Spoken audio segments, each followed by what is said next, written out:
Sixers fans, as you know, NovaCare Rehabilitation is the official partners as far as athletic training and physical therapy is concerned. So today, we're meeting up with Sharon Grubb to talk a little bit about ankle injuries, how you can bounce back right away, and she's going to show us how to do it. Let's go.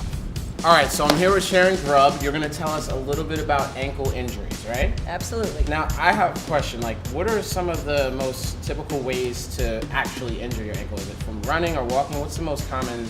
It can happen almost anywhere, anytime, but the most common, if you're an athlete, is you're jumping up and when you come down to land, the ankle rolls over. In basketball, it's one of the most common injuries treated in the ER, and it's a lateral ankle sprain. What is the best way to bounce back from a lateral ankle sprain? Because I hear a bunch of people, they always tell me different things. Some people say 20 minutes ice and then 20 minutes off and 20 minutes on. Some people say an hour on or put it in a bucket, and I don't know. So what do I do?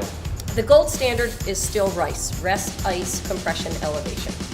However, rest does not mean lay in bed and put your leg up and don't do anything for the rest of the week.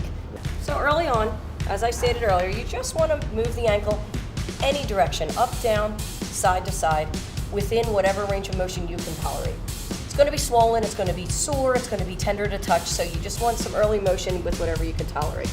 Then, once that feels better, you can pretend there's a pen in between your two toes, and you're going to literally try to write the alphabet. So you can make an A, make a B, and you'd be surprised, go through the whole alphabet, and your muscles on all aspects of your ankle will be a little bit fatigued.